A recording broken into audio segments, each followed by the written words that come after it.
Hi, everybody. Welcome to the Education USA International Education Week celebrations. We celebrate International Education Month. And with the celebrations, I'm very happy to talk to you about Education USA. We are U.S. Department of State advising offices. We have 400 offices all over the globe. And in Southern Cone, I'm the Regional Education Advising Coordinator for the offices in Argentina, Brazil, Chile, Paraguay, and Uruguay. You can find us at educationusa.state.gov. I'm going to ask one of our advisors to put it in the chat, the link to our website, and you can find the Education USA Advising Center near you. Our Education USA advisors are trained to talk to students about studying in the United States, also to helping you scientists do partnerships with U.S. scientists, U.S. universities, so that they can come to your countries as well. We just had the celebration of International Education Week last week with the new Open Doors numbers, which is student mobility to and from the United States. Our advisors are going to put the link to Open Doors here too, so you can see all Southern Cone countries are positive in the numbers of students going to the United States. Argentina is also top 23 in the number of US students coming to Argentina. So we had fantastic numbers for all Argentina, Brazil, Chile, and Paraguay. I will be happy to have you look for our Education USA advisors in the Southern Cone countries, located at Fulbright commissions, local universities, some of your universities, and American Spaces by national centers. So today I'm super happy to talk about a U.S. whole mission approach and the collaboration that we have with our friends from the Department of Defense that will be talking to you about applying for grants for basic science. So with no further ado, I want to introduce you to Colonel Roger Greenwood from U.S. Air Force, and he will introduce all the speakers here. Colonel Greenwood, the floor is yours. Well, thank you. Boa tarde, buenas tardes, right? My Spanish isn't as good as my Portuguese, but thank you everybody for joining us today. I'm Roger Greenwood, and I sit in Sao Paulo, part of the Air Force Office of Scientific Research. And I sit here with, and on the first slide, I'm going to start sharing our slides here.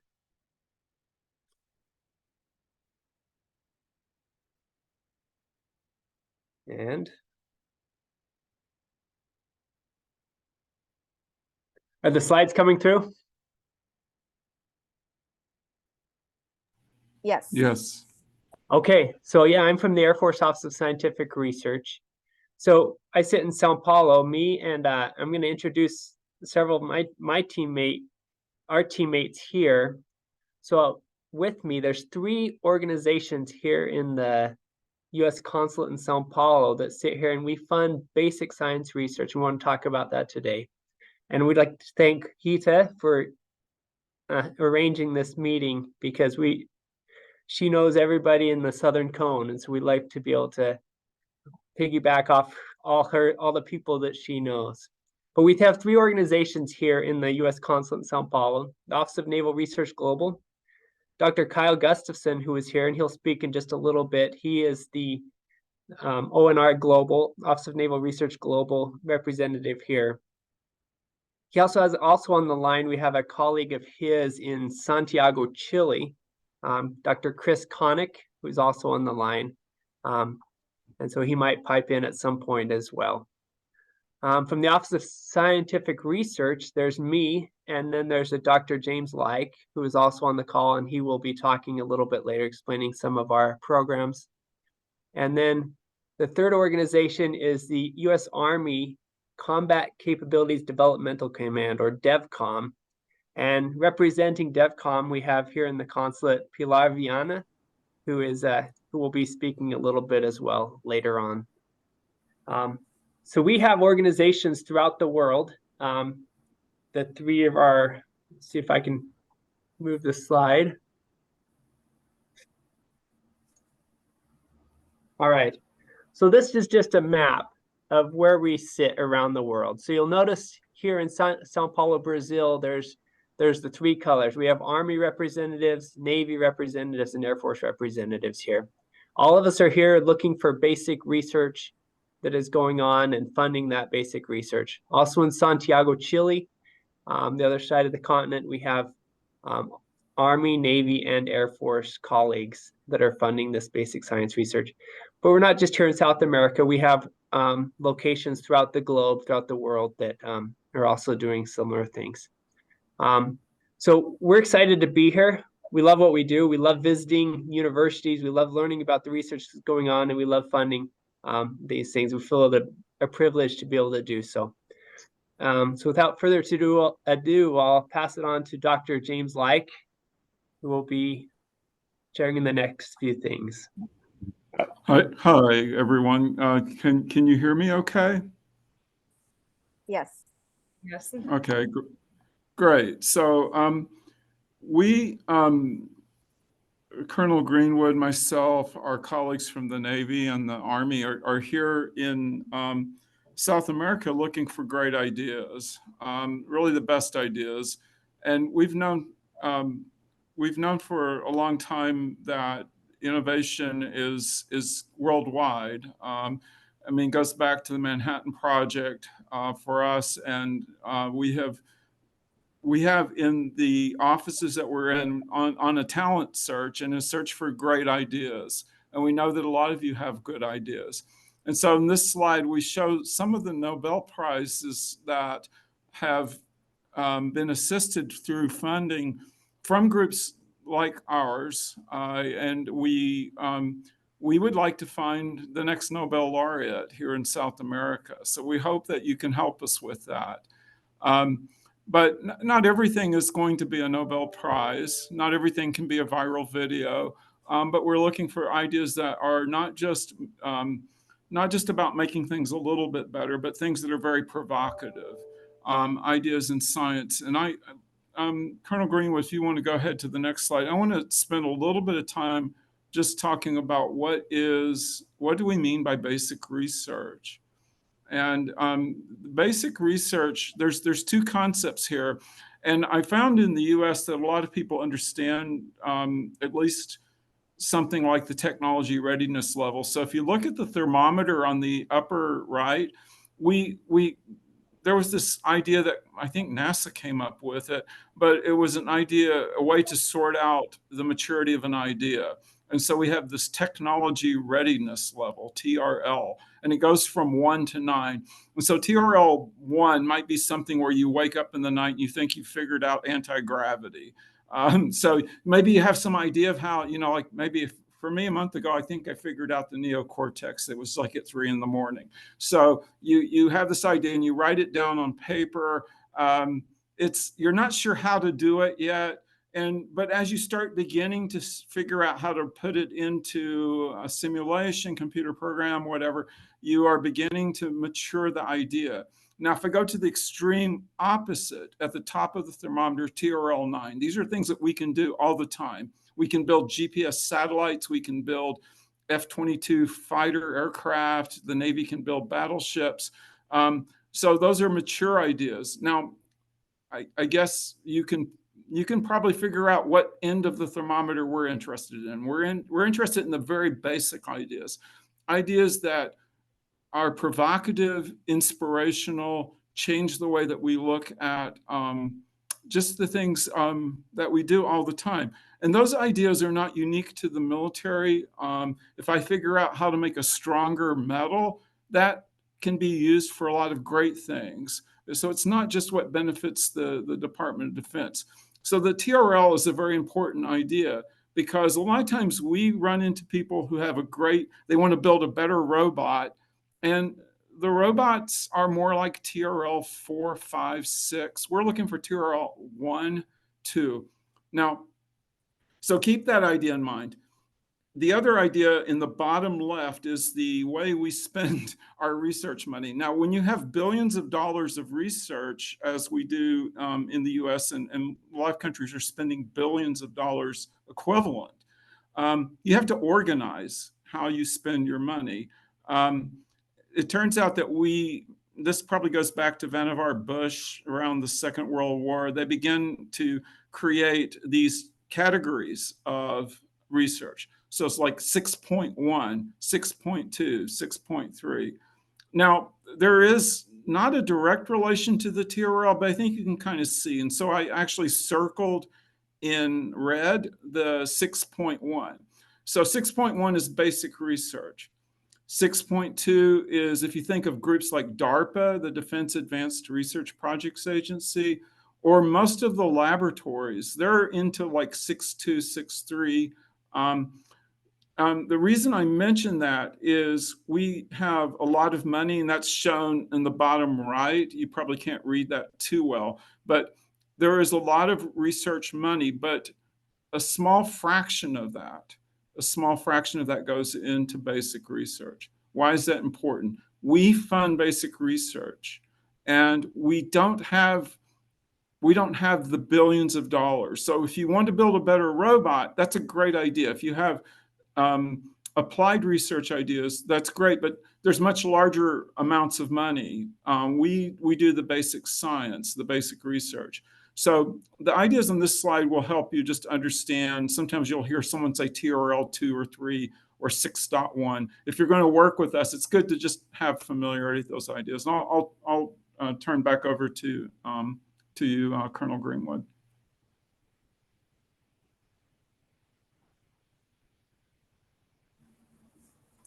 So, hello everyone. It's a pleasure to be here. My name is Pilar. I'm Brazilian and I'm the science advisor for the Army. And what's interesting to mention about these research ideas is that our offices share common goals and we're always working together. So, the idea is to collaborate and specifically in enhancing international collaboration in scientific research, exploring technology partnerships with trusted allies, how to build long-lasting relationships, and encouraging research excellence and fostering workforce development. So our focus remains always on high risk, high return innovations. And these innovations, they are often overlooked or struggling a lot to secure funding from sources that are typically to prioritize quick profit innovations. So we know it's not easy to get that type of funding, and we are here for that. And the objective is to empower our scientific community with the resources needed to advance research that could evolve into disruptive technologies, for example, in the next 10, 20, 30 years. So we are here looking for basic research, for great ideas that in a few decades can become the next technologies of the moment. Roger, do you mind moving to the next slide, please?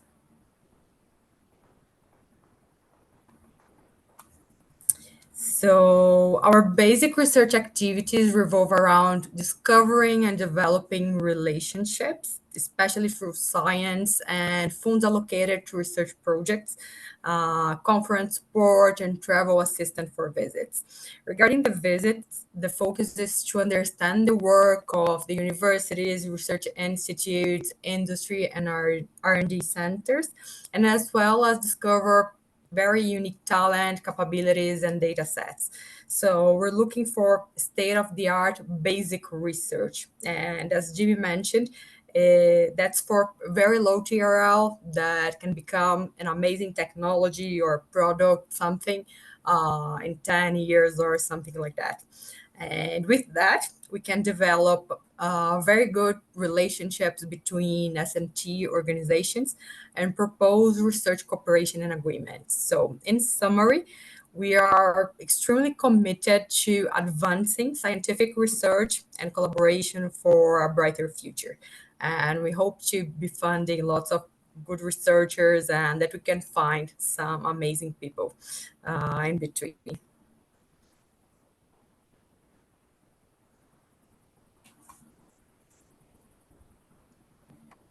Thanks, Pilar. Thanks, Pilar. I just wanted to touch on this important topic that often comes up. You know, Jim talked about the importance of basic research to the Department of Defense as one of the ways that we fund basic research in the United States.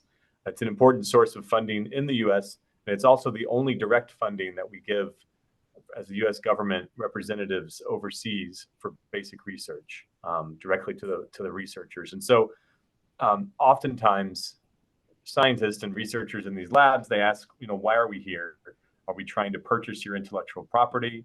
Are we trying to sign you to some agreements to have special access to your laboratories or your equipment or your people? And in fact, the answer is always no. We're not here to do anything besides fund the work. What we want to see, as Jim mentioned before, are Nobel Prizes, high-profile publications, interesting advances in basic understanding of physics, mathematics, chemistry.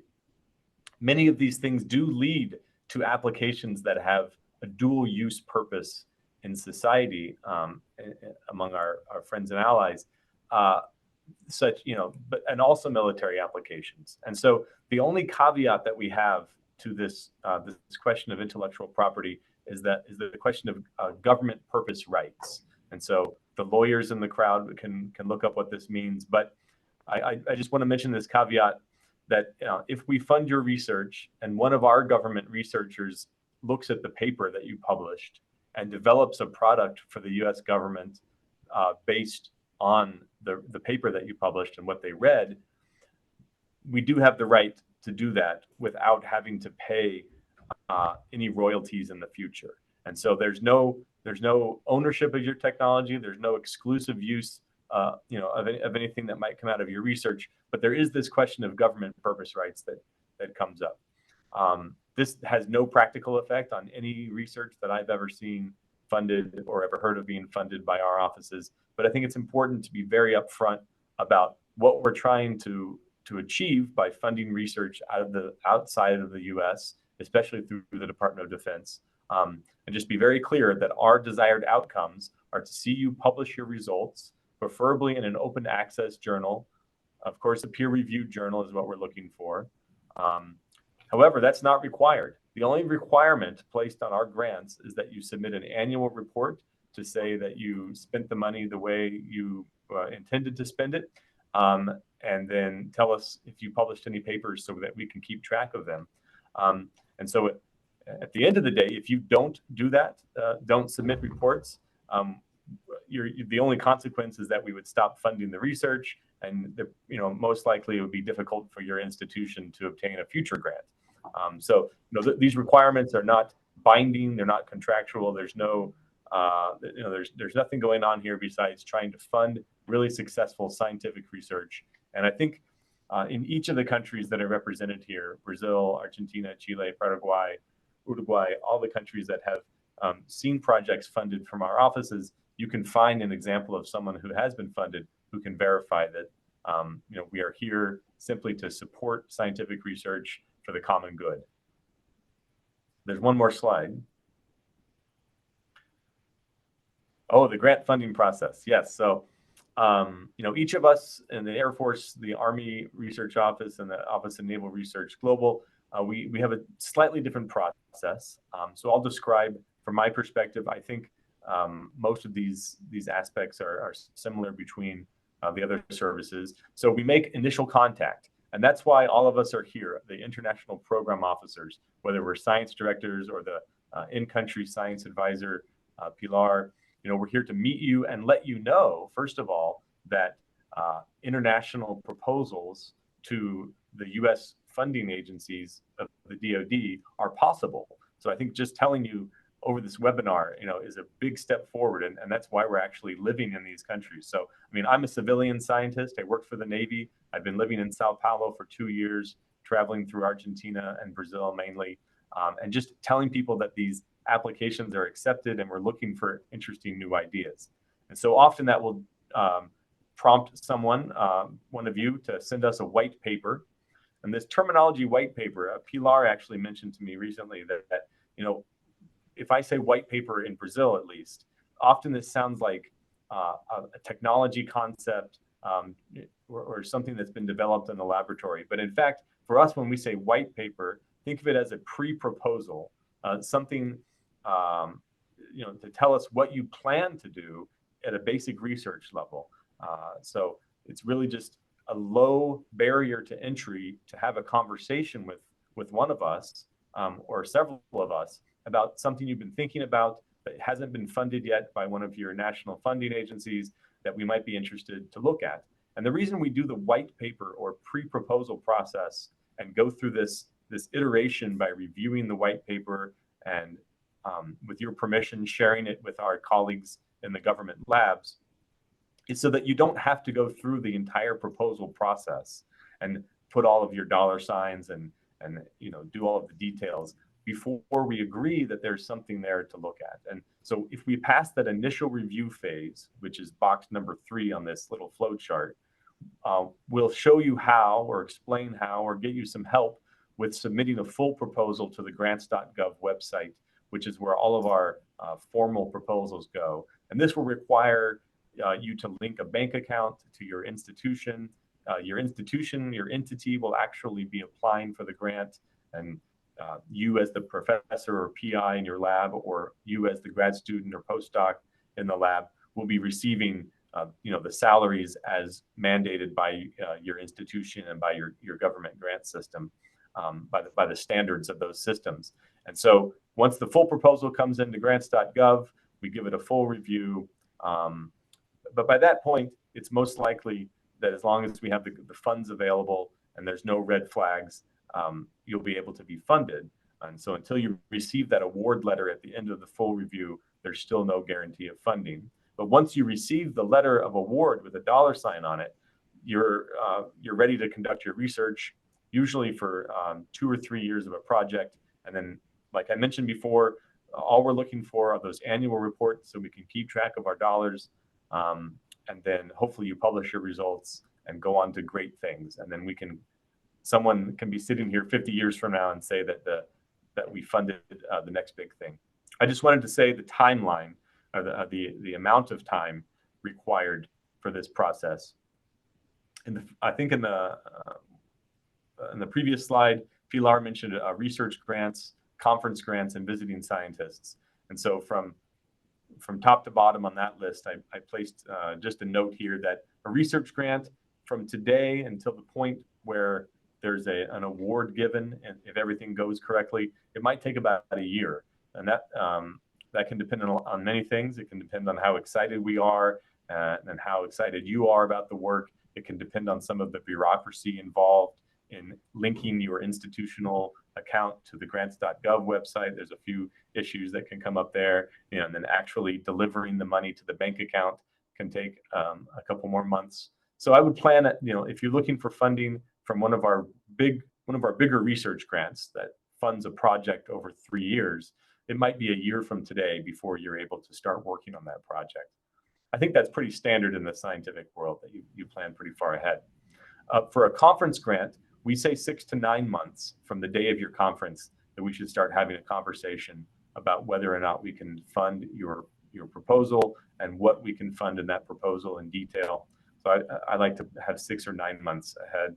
The more the better, actually. As soon as you're planning your conference, we should talk about what we can fund.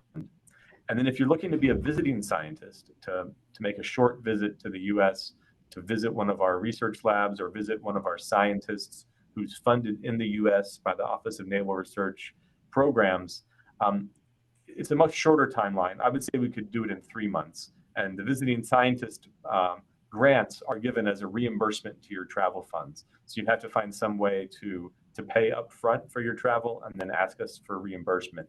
But before you go on the trip, we do give you a letter that says we promise to pay you back for this trip because we've decided it's justified according to our goals. Again, there's many factors that can change this timeline, but I think these are good rules of thumb to think about. And these are the steps involved in the process. Thank you. Hi, so this is Jim again, and Kyle and Pilar and I will next kind of give you a glimpse of some of the types of projects that we funded. We each took a little bit of a different approach. Now, we're talking about 4 different branches of the military, So the Air Force Office of Scientific Research, AFOSR, we support the Air Force and the U.S. Space Force. Pilar will cover some things from the Army and projects, and then Kyle will do the same for the Navy. We've kind of taken slightly different approach. I guess I decided to go kind of more like with a numeric presentation. So this is just sort of a demographic showing kind of some of the places, the campuses, academic sites that we've have grants awarded. So on the left, we've funded over 300 projects. This includes grants, workshops, et cetera. And this is for the Air Force and the Space Force. So there's a comparable number, I'm sure, for the Army and for the Navy. So quite a lot of research projects have been funded. On the right is just, again, by numbers, you can see the relative distribution of research projects that we are in our active portfolio. So we have a little over 60 activities. And some of these are actually done jointly with the Army and with the Navy. So Pilar, I'll turn over to you, and you can talk about some of the examples of projects that you support. Thank you. So before giving the examples, I just want to talk a little bit about what happened to myself and when I was a PhD student. So I'm a real example of these proposals that they can be funded, and that the supervisor can give this money for paying students, like master students, PhD students, postdocs. And I received part of this money from these proposals, and it allowed me to spend 1 year at Columbia University in New York. Without these proposals, it would have been completely impossible.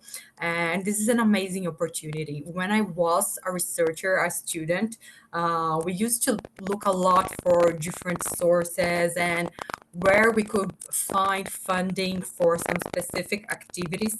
And sometimes it's very hard to do so, especially over here in Brazil.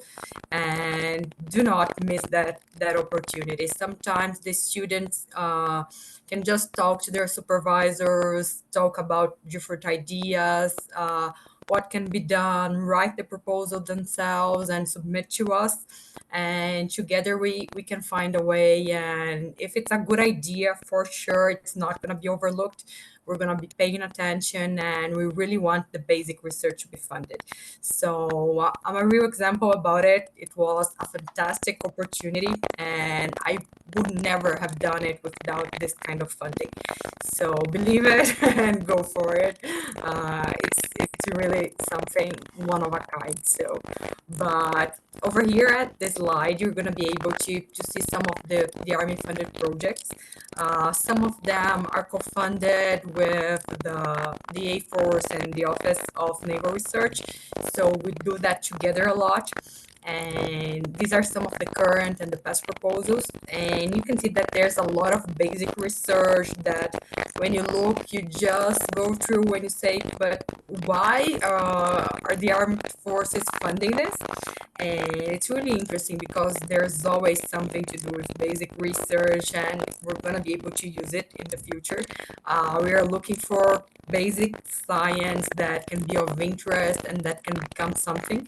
So our main areas of interest in the past include a wide spectrum of topics, including nanomaterials, sensors, optics. And when I say optics, it goes from spectroscopy to nonlinear optics, quantum optics, and other different types of things that we can barely imagine. And advanced manufacturing, biotechnology, artificial intelligence, machine learning, and many others. We can stay here the entire day. But the goal is not to limit ourselves to specific fields, but to provide opportunities for promising research across diverse topics. So these are just a few examples. And for the Army, the proposals typically span from 12 to 36 months, depending on the complexity and the expected outcomes of the research. And funding ranges from $50,000 to $300,000, again, depending on the required resources. So that's pretty good money for research, for basic research that can start with an idea. So don't miss it. try it, and if it's a good idea, I'm pretty sure it's going to be funded. And as I mentioned, I'm Brazilian, and I understand the importance of securing these financial resources and establishing collaborations beyond our national borders, and just go for it. And as Kyle mentioned, the proposal goes through a peer review process, and it's nothing out of the conventional.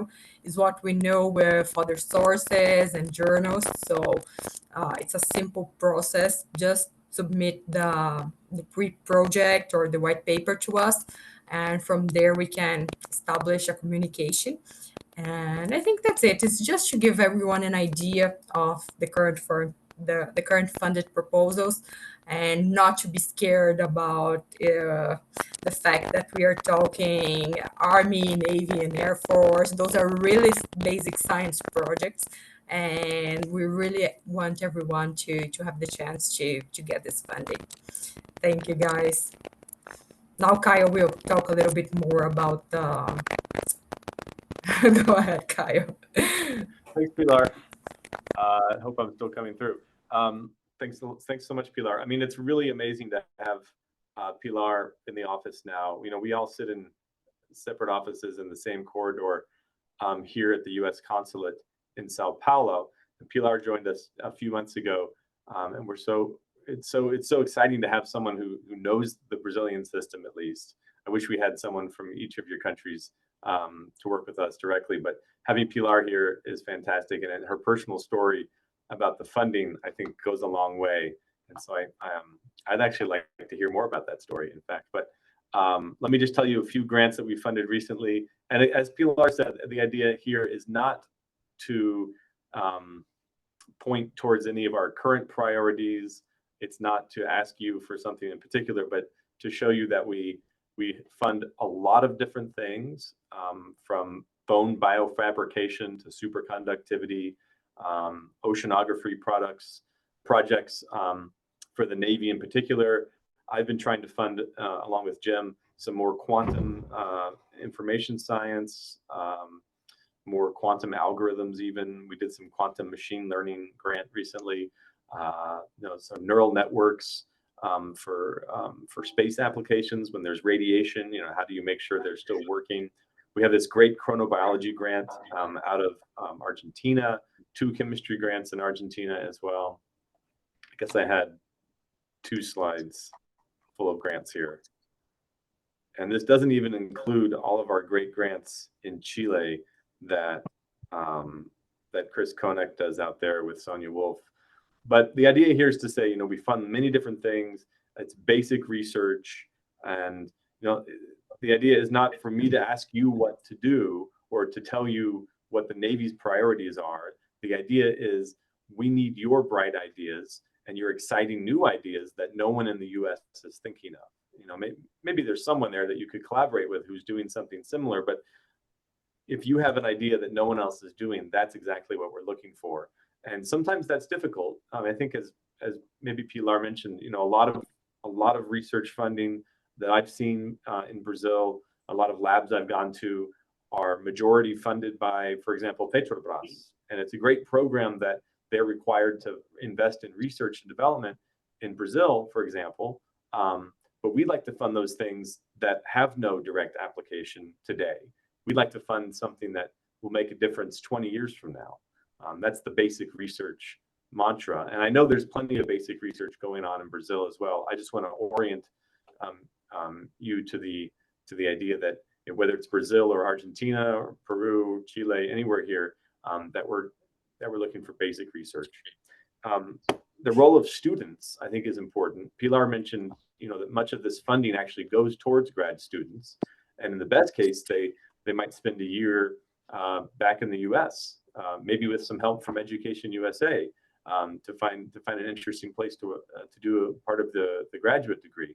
But maybe it's a postdoc that wants to move from Argentina to Brazil. Maybe it's someone in Uruguay who's really well trained, but the facilities are in Brazil. So some of those postdoc cross-border collaborations can be really exciting, I think. And then the role of students, if there's a lot of students on this call right now, we do look for a principal investigator to be the lead on the grant application.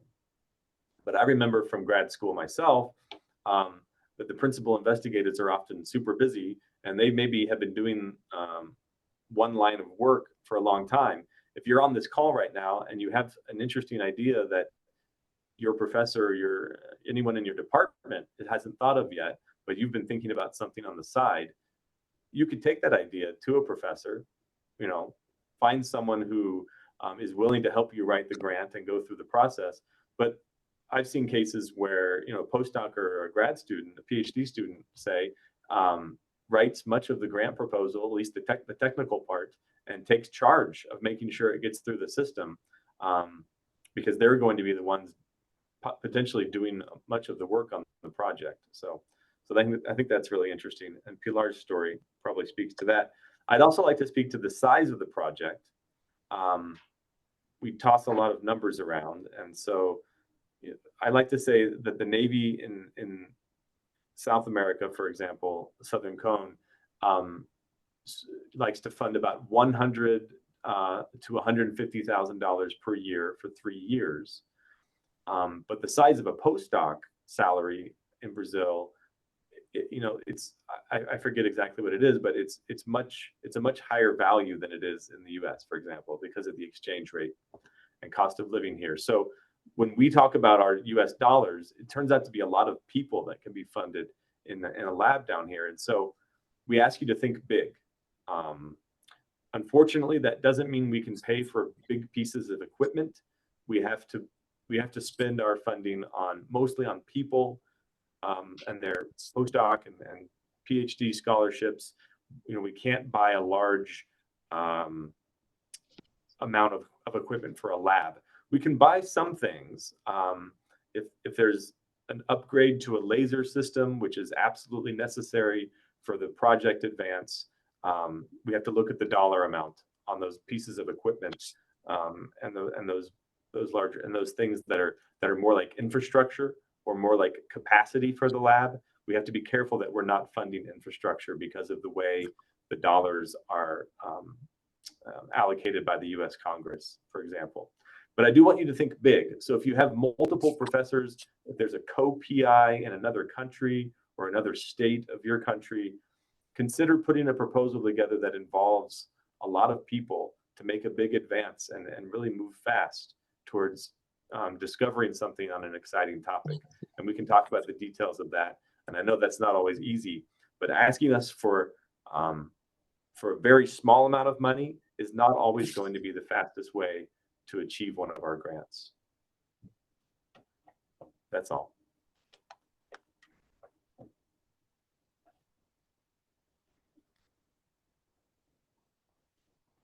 Roger, you're on mute.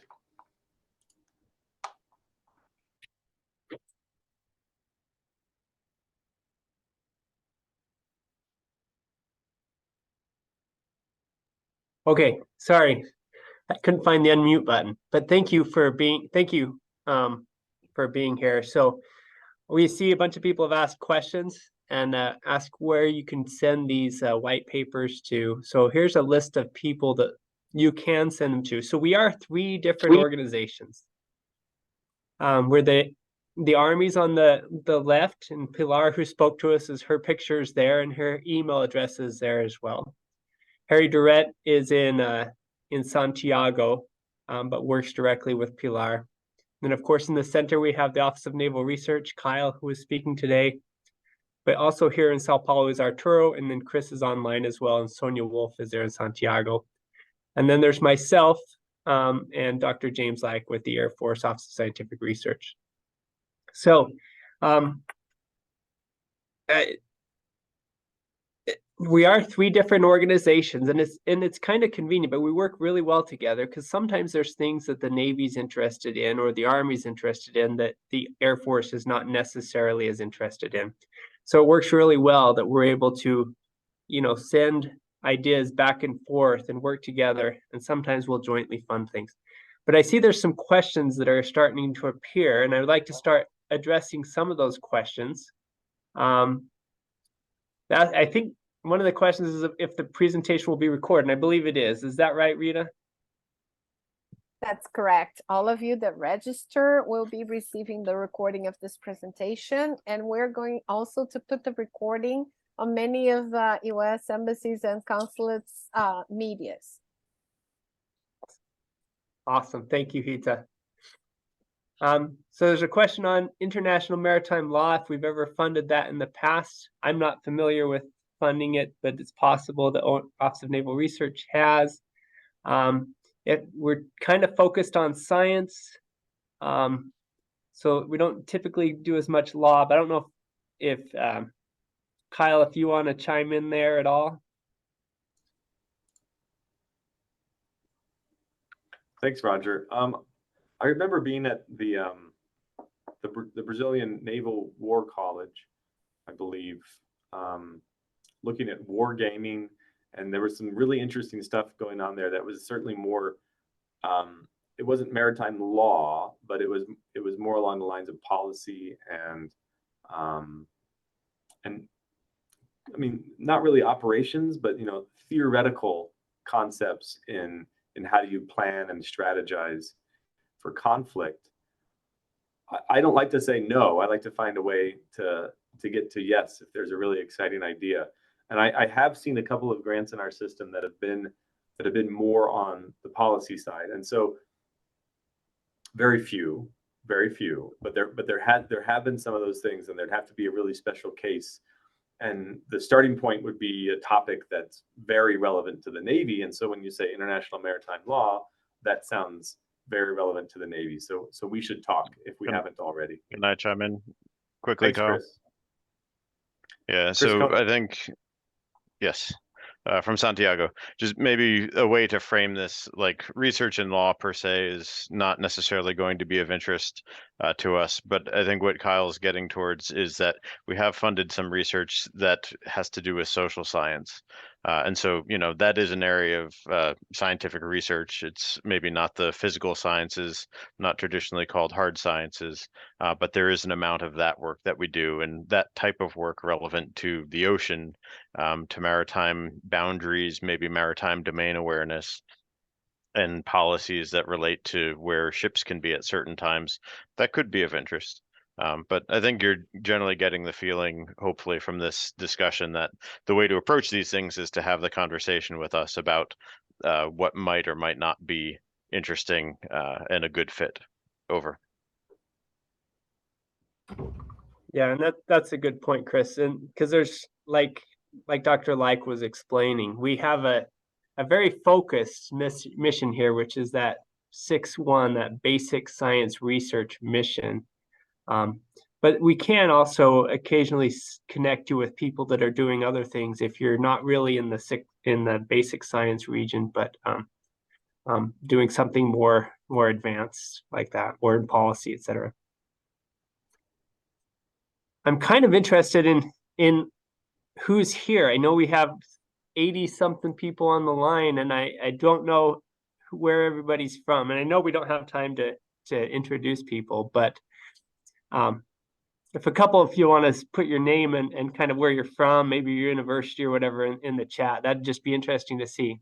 But we're also open for other questions. Or any other questions?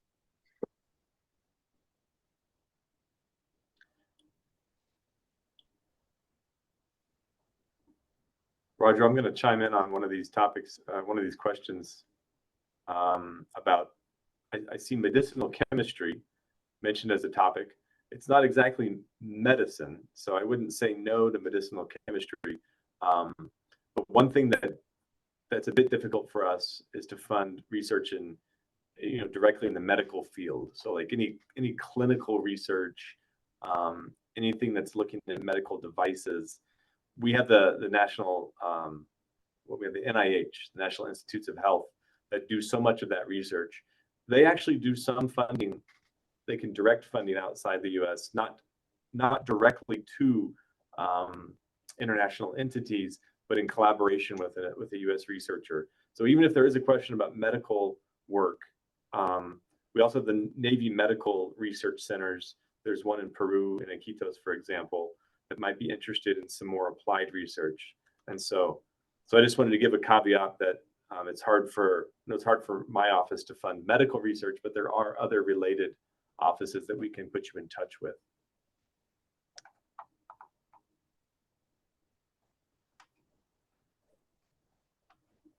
But like Roger said, if anyone wants to introduce themselves and throw out an idea, let us know. Yeah, I'm seeing some people in some universities we've been to. UFABC, go. we've been there. So Yeah. that's pretty exciting. But there's also some places we haven't been to, we want to go to. UFLA, I was there several weeks Yes, ago. I am. Nice to know. Nice to know that you would like to know our university. Very good. Thanks for joining us. Thank you very much. Thank you. As a matter of fact, we just opened a new Education USA office in São Bernardo do Campo by your University Federal do ABC. So it's good to see you here. Oh, nice to know.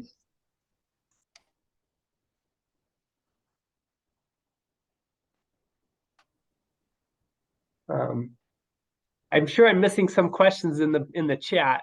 If anyone wants to speak up with the question that we're missing, go ahead and do that. I did upload a white paper template. So when we ask for, and this, maybe I should explain that really quick. So what this white paper template does, you don't have to exactly follow it, but what it does is it provides us the information we need to be able to quickly evaluate your idea, right? And it gives us the ability to take that white paper and send it to subject matter experts and have them evaluate it to see if that's something that we want to fund, right? The better the white paper is, the more likely it is we'll get some good funding. We'll be able to get people in the labs interested in funding this, whatever project it is. So the white paper is important just because it helps us understand your ideas, how you're going to do it, and what makes it unique and exciting. And so I did upload that. You're welcome to follow that, or you're welcome to use your own template as well if you have a different template.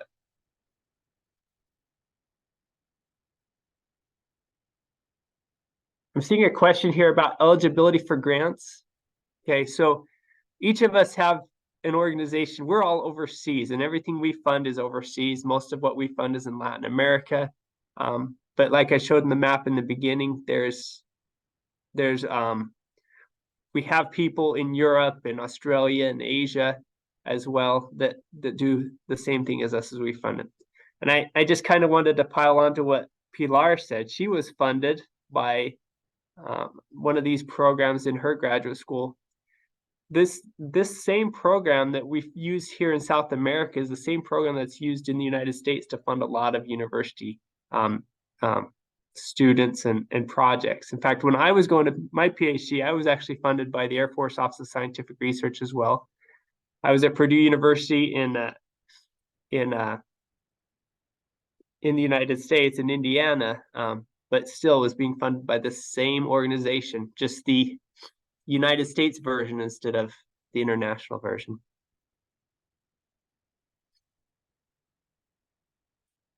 But we're kind of restricted to only international. We can only fund the internationals from our office.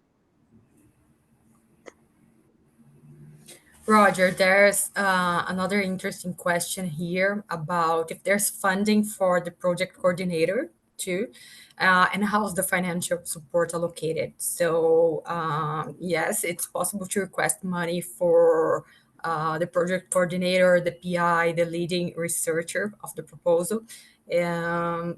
It's like a salary. So you're going to be employing some people to do the research as well as yourself. So it's pretty fair that you get funding from that as well. And the financial support can be allocated in different ways. But as Kyle mentioned, we like to fund people. So especially for scholarships, for master's, PhD students, postdocs, some kind of materials, travel, publications, and different things. But funding for the project coordinator can also be considered in these proposals. for sure. Yeah, Pilar, I'll just say my perspective on this question. In the U.S., I think we're talking about professors, right? The principal investigators. In the U.S., principal investigators, professors, they usually receive a 9-month salary. And so they look for ways to fund the other 3 months of their salary. That's not the way it usually is in Brazil. Usually the year's salary is funded here. But because of that wiggle room that we have in the U.S., there can be a small portion of the PI's salary I've seen allocated to the PI, but it can't be the full year's salary, for example. But some fraction. Yeah. Thank you, Kyle. Yeah, just be careful, because I've seen that happen a few times. Yeah. No, it's not like a full year salary. It's a complement. And the universities here, they usually have restrictions and rules about it. So what happens that each university will allow, for example, you can have an extra 4 hours per week, or it's going to depend on the regulations of the universities. It's not going to be a full salary, but still it's a compliment, and it's well deserved. Yeah, that's correct, Pilar. Thank you, Kyle. Yeah, thank you. I've seen some proposals asking for a full salary. So be careful not. Yeah, that's kind of a non-starter. Yeah. Oh, and the bigger question there, right, that you just mentioned, Pilar, is, our salaries are funded according to the rules of your institution, according to the rules of the entity that receives our grant. So there's no negotiating with me or with the Office of Naval Research about how large your salary is going to be for your postdoc scholarships. And I think everyone understands that, but I've seen some new proposers discussing, what the salary levels are. That is completely a matter of discussion and regulation within the entity, the university that receives the grant.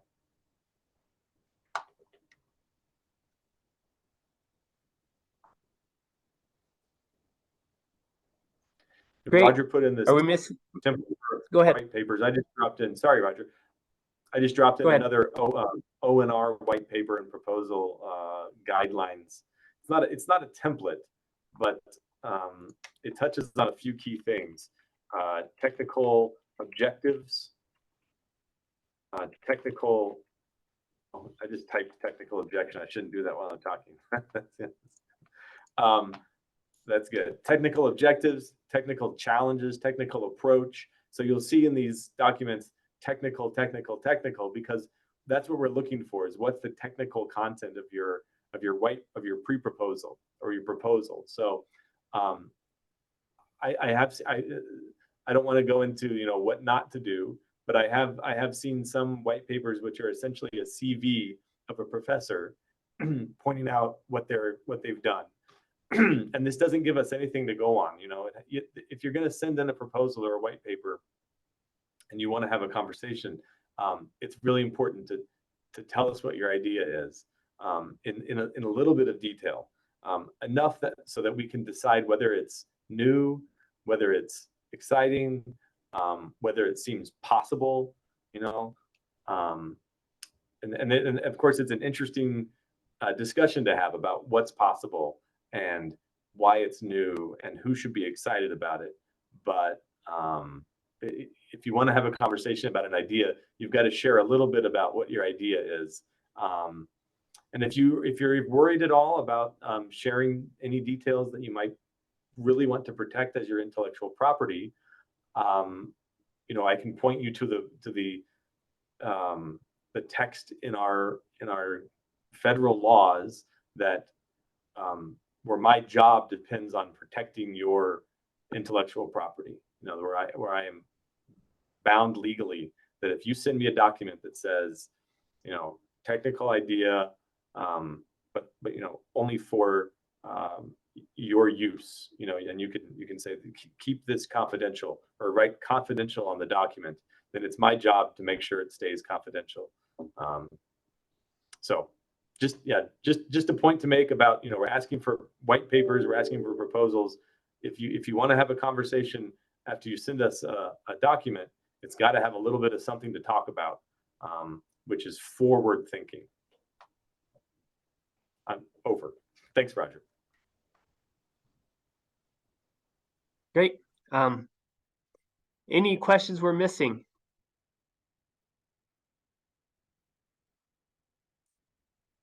It's been great to be on here. So we'd love to hear from you. So, and There is you a know, people ask question. why. Oh, is there a question? Can the project be developed between two universities, one in the US and the other one in Brazil? Great. And the answer is yes, but we can only fund the one in Brazil.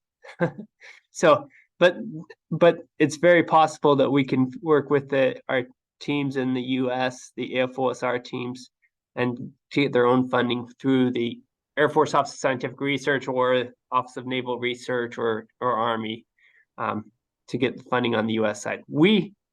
Our particular office can't fund the one in the US, but we can fund the one in Brazil or Chile or Uruguay. And from another the office- question. From the naval research perspective, I'll just say that you know, the timeline that I talked about of a year turnaround, that's actually kind of fast. You know, if I just met you and then we can fund a grant within a year, that's actually pretty fast. If there is a project that's bigger that involves funding someone in the U.S., then that requires getting into the program funding of one of our Office of Naval Research people, or I could help you find a contact at another agency, but it would just take longer, and it would be difficult, but it's worth trying. There's another question here regarding the publication of scientific publications resulting from the project. Is there a restriction? There's not. In fact, we encourage publication. That's one of the things we highly encourage is publication in open literature of everything that we fund. Like I think Kyle mentioned, we can't force you to publish, but we highly recommend that you publish. And we definitely don't restrict it. And we have a couple of minutes left. Another question regarding support for the organization of scientific events. Can request funding for national level chemistry events? Yes. Conferences, workshops, we do fund. At least the Air Force, Office of Scientific Research, we're restricted to 30%. So you'd need to find other funding as well, but we can help fund those conferences. And sometimes we'll go in with the Navy and the Army to jointly fund these conferences. Yeah, thanks, Roger. Conference funding is a really great thing for us to do. It's easier for us to fund conferences than research projects. The thing is, it just has to be something that we're interested in. So you said chemistry, and I want to say let's go for it. You know, let's figure out what kind of chemistry you're doing. If it's an agricultural chemistry project where you're developing, you know, you want to talk about methods for better fertilizers, it's a little bit harder for me to convince someone in the Navy that we should be involved in agricultural research. So it depends on the details, is the answer to me.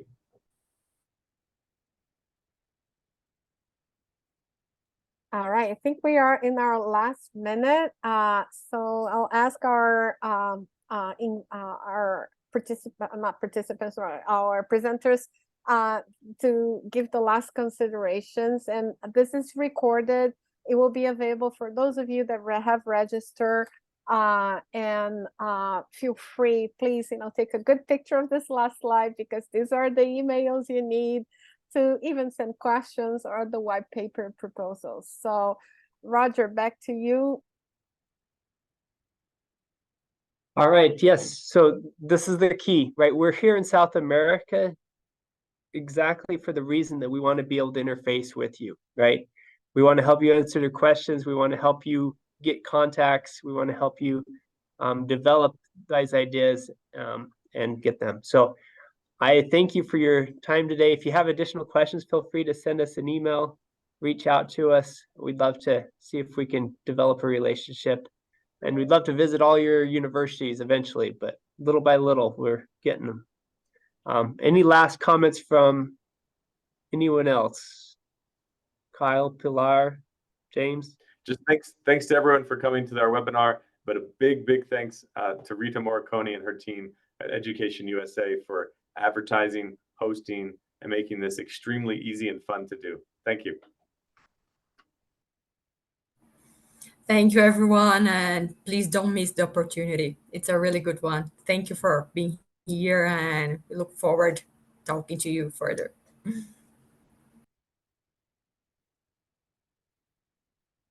All right. Thank you, everyone. Thank you all. And for those that are students that want to pursue graduate studies, I just sent the link for Education USA. Find your nearby office in Argentina, Brazil, Chile, Paraguay, Uruguay. We'll be happy to help you. I think we should repeat this often. And thank you so much for the Department of Defense presenters here today for contributing to a fantastic International Education Week celebrations for Education USA. Un abrazo, and I hope that helped all of you to go and apply for these grants. And please, once you receive the recording, pass it on to your colleagues as well at the universities. I think it will be beneficial to all. Thank you so much. Have a wonderful day. And for those of us that celebrate, happy Thanksgiving. Bye. Thanks, everyone. Goodbye.